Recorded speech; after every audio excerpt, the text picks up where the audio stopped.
The St. Louis Board of Aldermen president and two other aldermen indicted on federal corruption charges today. The men are accused of using their political office in exchange for cash bribes and other valuables. Fox 2's Kelly Hoskins has been following this developing story downtown, and she's at the federal courthouse with more. Kelly.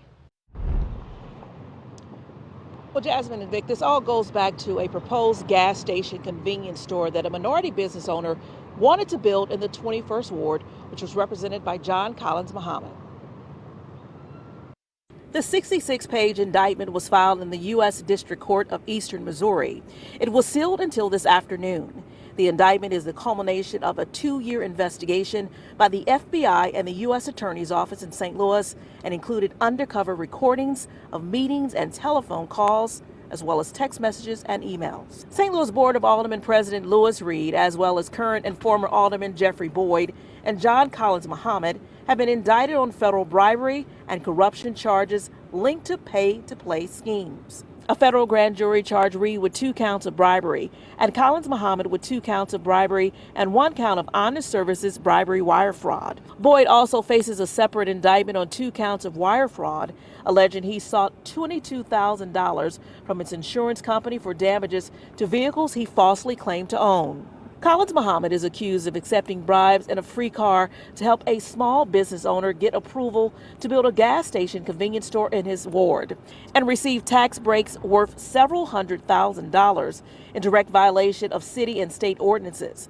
First, you'll hear from the Assistant United States Attorney and then Louis Reed, President Board of Aldermen, responding to the charges. The main indictment in this case charges 3 defendants: St. Louis Board of Aldermen President Louis Reed, Alderman Jeffrey Boyd of the 22nd Ward, and recently resigned Alderman John Collins Muhammad of the 21st Ward. Reed and Boyd are charged with 2 bribery-related charges, and Collins Muhammad is charged with those same 2 bribery-related charges and a charge of honest services fraud. The charges relate to the defendants' alleged pay-to-play bribery schemes dating to January of 2020 and ending during March of this year, 2022. Both pay-to-play schemes set forth in the indictment relate to the defendant's acceptance of cash payments and other things of value in exchange for their official acts in providing commercial property tax abatements and other incentives to a small business owner here in the city of St. Louis. If you read the indictment at the end, it says that doesn't mean that the person is guilty. That just means that the collection of evidence that's been taken to a grand jury without a judge seated or anything, with just one side of the evidence, the grand jury agreed with them. There's a lot of other information that has to be factored in. Now, all 3 men pleaded not guilty and they were released without bond. No future hearings have been set. Reporting live from downtown St. Louis, Kelly Hoskins, Fox 2 News.